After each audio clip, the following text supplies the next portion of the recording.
Ooh, that looks tasty. Welcome, folks. Today, the Hungry Gamer is back with another mini review, and today we're talking about Dungeon Universalis. Now, this one is a mini review mainly because it's a lot. It's a lot. There is a 30-page intro rulebook, which just gets you started, and then you can jump into like the 100-page main rulebook. So with that said, I can't go into everything about it. But I will do my best to kind of give you a little bit of an overview of roughly how the things are going to work. And what you're going to find is this is a dungeon crawl adventure for 1 to 5 players, I guess, or 1 to 6, or I guess 1 to however many you want. And you're going to hear me say that a lot, of whatever you want, because at its core, this is more of a system. It's a rules system that does come with a campaign directly built into it, but is also very clearly built to kind of port your own RPG campaign into it. Whatever it is you want, you could drop it into this system or use this system to play in any world that you would like. And so that's kind of the core of it, but it does come with several campaigns that you can play through, and you can play through it either fully cooperative or with someone playing the dark player, which is kind of like the evil GM that you can play against, or you can have that kind of automated. Now, with all that said, the game is broken down into 2 different phases. And, well, I guess maybe 3 different phases, because you also have the kind of creation of your characters. And there's a whole bunch of things you can do to create your characters. There's a ton of different races. There's a bunch of different classes. Each of the different classes has access to a whole variety of different skills. And then there's all these weapons and so on and so on and so on. But there is the exploration phase, where you're going to be, and this is, of course, if you're doing the campaign, which is what I've done, you're going to be moving around this big map. And you'll kind of move yourself from place to place. And as you move from place to place, not only will each place have different services that it offers, like it may have an inn, a tavern, a guard post, and a merchant at one small town. But then you get to the big town, and it's going to have a way that you can seek an audience with the king. You're going to be able to learn new spells. You're going to be able to do it at a combat school. And there's a whole huge, thick stack of different places you can go. Each different area on the map has different things that are there. And sometimes you have to travel quite a ways to get to different places. The main idea is you're going to be moving from place to place to accomplish these quests. And every time you move one region on the map, that takes up 1 entire week of game time. And there's stuff that actually is tracked throughout the year. So you might be able to buy something from this one place, but it's only going to last for that year. Or you might be able to go somewhere, but only once per year. And so you're tracking how much time through the year that you're playing. And also, each different place that you go, depending on what type of terrain it is you're going through, be it the plains, on the road, in the mountains, the swamp, it's going to have a different likelihood of some kind of event. You'll roll a die, and you have an event. And the event might be good, it might be bad, it might be neutral, it might be a test, it might be something that you do that you can either take a quick test or go do an entire quest on the side, on your way to do whatever quest that you're doing. And so there's a lot of different options that are in there as you're going through. The bulk of the game, however, you're spending doing quests, diving into dungeons. And for those, you're going to be finding on the main map different locations that you're going to be able to go. You'll get a lead and you say, okay, this is a main quest, I'm going to go follow this lead. Or sometimes you get side quests that you're able to kind of jaunt off and do those, and they're completely separate. And sometimes you can even go do quests that will start an entire new mini campaign. In fact, where I'm stopped right now, I have a choice. Do I want to follow the main quest, or do I want to run off and do this, start this little mini campaign in the middle? I don't know what to do yet. But when you dive into the dungeon, you're going to go in there and you're going to be moving through this dungeon. There's an app, so if you don't want it spoiled what's where, and using the book, you can use the app and it'll reveal it one piece at a time. But as you're going through, you're going to be moving room to room, and as you do that, you'll be encountering things. Every time you open a door, you're going to roll a die. And of course, you're playing with a real dark player, then they get to kind of play these cards out of their hand because they have a certain amount of points that they have that they can use. But if you're playing solo or cooperatively, you get to a door, you're going to roll a die. If the obstacle symbol comes up, you're going to draw a card from that obstacle deck. And that obstacle deck will have been seeded at the beginning of each quest of what's going to be in there, and you're going to have to deal with it. And If the dark player has enough resource points, and every round they start with X amount of resource points, then they will spend those points, and you have to deal with whatever is there. It might be a locked door. It might be a portcullis, not just a door. It might be a trap, etc., etc., etc. You never know what it's going to be. The same thing's going to happen the same thing will happen if you will split the party. If you get too far away from anybody, you're going to have to roll that die. And you might come up with some kind of trap that you step on or whatever it may be. Every time you go into a new room, you're going to have to roll the dice. There might be bad guys in there. There might not be bad guys in there. If it's a big room, there's always going to be some bad guys in there, but there might be more. When you enter into combat, you're dealing with, again, you're rolling that die every turn. And every turn, you might be faced with some kind of power that these bad guys have. Maybe they're going to regenerate. Maybe they're going to have their own little fortune points or whatever it may be. Something's going to happen every single time you roll that power ability. And again, as I said, if you're playing with someone as the dark player, they're going to have those points, the resource points, they're going to be able to spend them, play those cards whenever they see fit based on what it is that you're doing. Now, with that said, obviously the core of any dungeon crawl style game is the combat. Yes, there is exploration here. There's a ton of different things you can interact with, from mini libraries to crystal veins to mushrooms to columns to statues to amphoras to crypts, etc., etc., etc. I mean, the stack's like this thick of stuff that you can interact with. But combat. And combat is both very simple and very complicated. It's very simple because it's very simply, if you're attacking at range, you're going to roll 2d6, you're going to add your range attack bonus. If you hit 10, yay, you hit. Great. Or if you're in melee, it's an opposed roll. You roll 2d6, the bad guy rolls 2d6, you add your melee ability, and whoever has the higher one will hit if you're attacking, and if the defender has the higher value, nothing happens. Sounds simple enough. And then you look at how much damage the attack does. If it does 3 damage, you get to roll 3 dice. You compare those 3 dice rolls to whatever the armor is. Everything that meets or exceeds the armor does damage. Nice and simple. However, there is a rule for everything. I mean, everything. Are you shooting? Okay.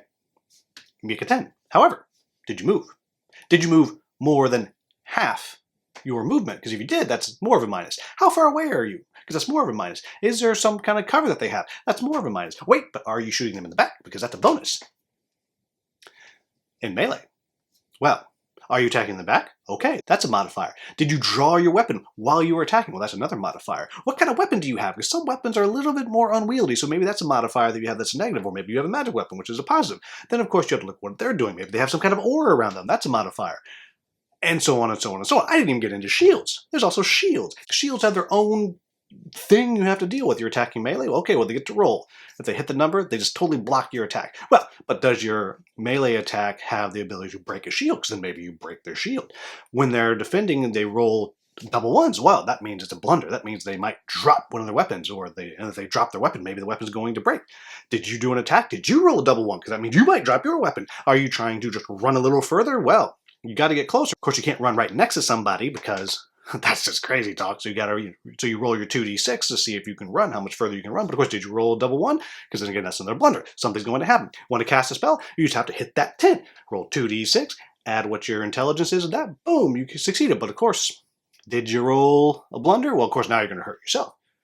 And so on and so on and so on. And of course, there's more rules than that. There is how much can you carry. There are a bunch of conditions that you can get. There are a huge variety of enemies, and so on and so on and so on.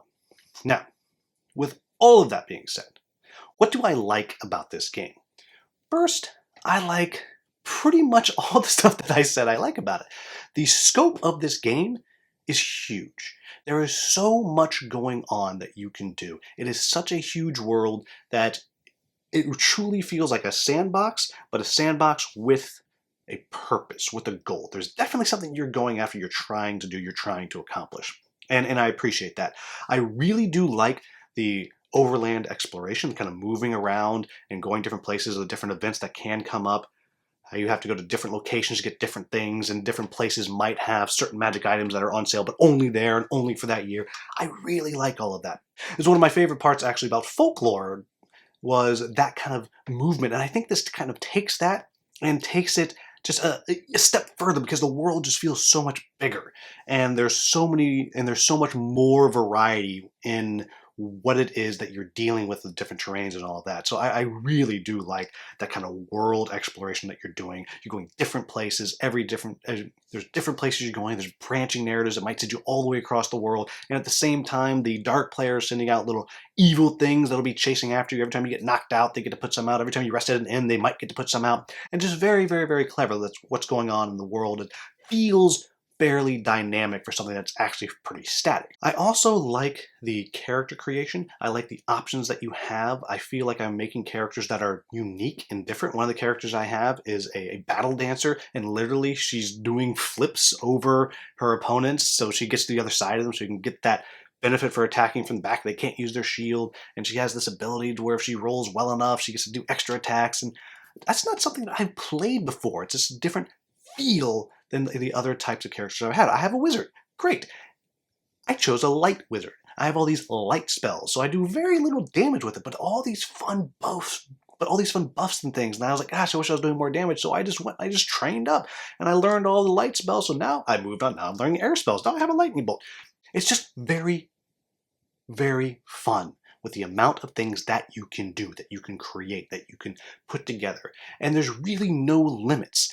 You can build these characters up however you want. When you get experience points, maybe you want a new ability. You want a new ability, you look at what your character class is, you roll a die, and it tells you, okay, this is where you're getting the new ability from, one of these places. Or maybe you just want to save those up and buff your stats. Or maybe you want to use those to get new spells, or whatever. And as you're going, it just feels like I can make whatever kind of character I want, and I love that.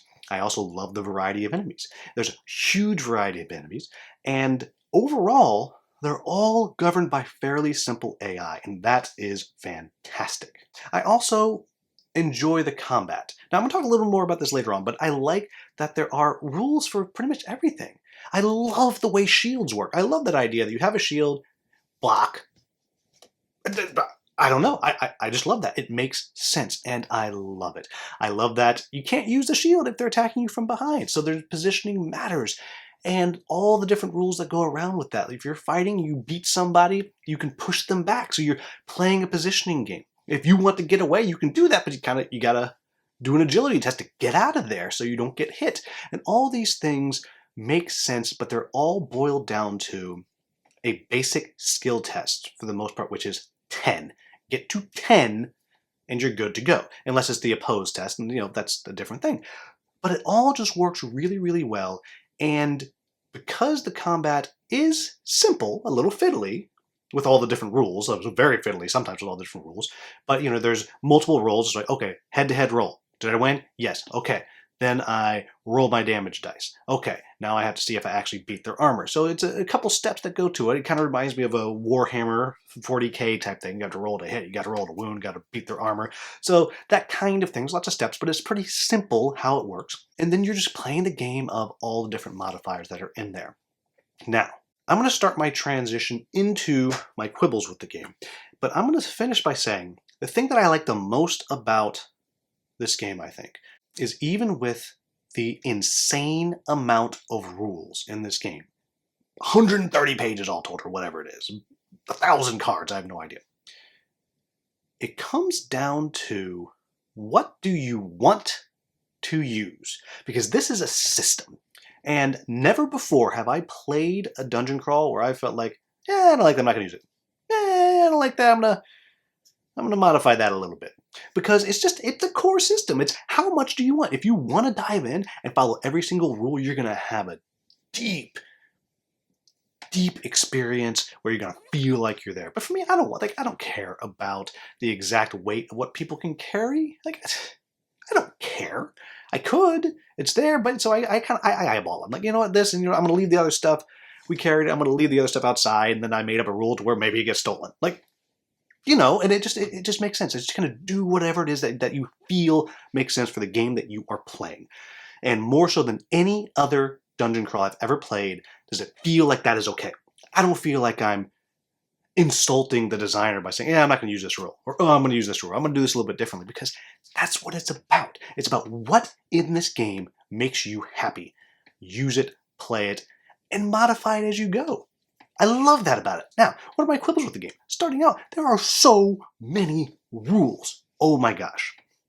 There are so many rules. And when you look into that, so some of the rules are, well, they can be hard to track. It can be hard to remember how many times this one thing's been used. And I find that as I've been playing through, and I play a lot of dungeon crawls, and I have just kind of a little organizer filled with, like, glass beads and dice and dry erase tokens and stuff, and I find that I'm constantly just taking them and marking them up and using that to just track what is going on, because it can be really hard to track how much longer does this particular ability have that I've used on this person, and wait, how many abilities have I used? So I have one spell going, so that means I have a minus to this, and of course they have this spell going, which means there's a minus that I have to deal with, and there's a lot of things to track as you're playing with those rules, and that can feel overwhelming. Same thing with the combat. There are so many modifiers, there's so many details, it can feel overwhelming. It can feel fiddly at times.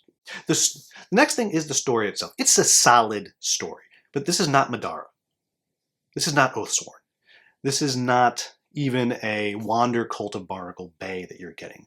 What you're getting here is a story, and I put it akin to like a Dungeon Alliance with the amount of story you get when you're playing with the adventure packs. There's a framework there, and you're kind of following a story, but it's not a huge overarching narrative. It's solid. It keeps me moving, but I'm more in it for the experience of the crunch, of what I'm doing, than I am for the story. And the next thing I'll say is the components, at least in the version that I have, are fine. They're fine. They aren't special. The art on the tiles looks pretty good. I will say I do like all the bazillion different little tiles you have to be different bits of furniture and stuff. I think that's fantastic. I love those. But the art on it is fine. The card quality is fine. It's all fine as you go through it. This is a game that really I've already gone to using my own miniatures for, and even for the bad guys, I've started using a bunch of this little tokens, just generic tokens I just put out there, because I don't want to deal with the standees. And my copy was sent to me by Barrett from Meet Me at the Table, who's really kind to do that, and the insert got damaged in the shipping, and so I just said, fine, whatever, I just tossed it out. But there are so many standees in this game, it is overwhelming. Okay, that's the size of my head. I have all these standees in here in one miniature, and it's just, I can't even with all that stuff. Now, I will say the latest Kickstarter does have the ability to get it without standees, so you don't get the tiles either, which is a bummer. But the game is very much agnostic as far as that goes. You can use whatever you want, whatever tiles you want. So you can use whatever you want, but it's a lot. And I like standees in general, but the standees aren't so great that I'm like, ooh, I want to use these. Like, they don't excite me. So all of those. Anybody want some standees? Let me know. I'll send them to you for a few bucks. My last quibble with the game is it's not easy to save. It's fairly easy to save your characters, right? You just take the stuff, you put them in little plastic bags and put all their cards in there. Great, you're done. But saving what it is that you have found on the board, what quests do you have access to, where are they, where's the Dark Player's little tokens, what different items are available in what cities, what have you done, what have you not done, like there's no easy way to do that. And there is an app that might help with that. I haven't dug into the app very much other than searching up skills and stuff, but it's not particularly easy to save. Now, with all that said, I probably listed more quibbles than I did positives. But here's the thing, those quibbles truly are quibbles because I like this game. I am keeping this game. This game is not going anywhere. I pledged $1 on the second campaign because I knew this was coming, but I didn't have time to actually play it, but I was excited by it. And I'm going to up my pledge. I'm going to up my pledge and get all the new cards and the new story. Am I going to get the new standees? No, I don't even use these standees. And I am disappointed I can't get the new tiles, because you get the tiles and standees, or none of the above. So fine, I'll use the tiles I got. And the amount of tiles that you have, they feel very different and they're very manageable. So that works for me. But the different quests, I love the way the quests, they play great and they feel different. All these different quests I've played so far have a different type of endgame. Some have just been kill everything, but some are not. Some are make sure you kill these guys, but let these people get away. Last this long. Go do this thing. And the quests feel different. So I'm excited by that. This is a game that I gotta say I like. I really do. Is it a top 5 dungeon crawl for me? I don't think so. Is it a top 10? Yeah. Yeah, I think it is. I think this is one that I'm going to regularly come back to over time because it just does something that no other dungeon crawl does for me, and that is it truly lets me make character however I want. It gives me rules for anything that I care about in that moment. It's there. You can do that. And I think that is special and that is unique. And so if you're the type of person that loves role play, but you don't really necessarily feel in love with a particular system, or there's a world that's out there that you just love that world and just wish you could dive into it. Well, this is a fantastic, fantastic thing because you can do what you want with it. And that said, the world itself is fairly intriguing. It's got lots of creatures, lots of things out there, and so even just kind of doing your own homebrew game in this is also really, really a special opportunity that you have. But if you just want to play the game as is, that's also really cool because there's so much there. The full length of the campaigns are 10 to 12 particular quests, so you can go side questing much as you want, so it's manageable. You're not doing Gloomhaven here where you're going to be spending 2 years to complete the campaign. And I think all of that really does work well. And you also have the one versus many. The idea of the dark player, I think, now I have not played it with a human dark player, but I think the way it's set up to works well. I really think it is, with the exception that there's not really necessarily an end game for the dark player, right? You just try to beat them, I guess. But again, you can build that into whatever it is that you're doing. You can have a thing that is set up to where this is the quest line that we're doing.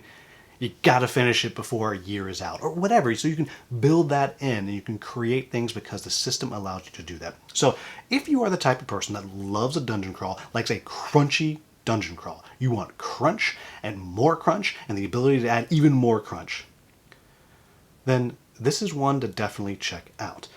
This is not the one to get if you're like, you know what, I need story. That's not it. Go to Madara. Go to Oathsworn. That's where you're going to find the bulk of that. But if you want to create your own, you want the sandbox, the emergent narrative, this might just be the one for you.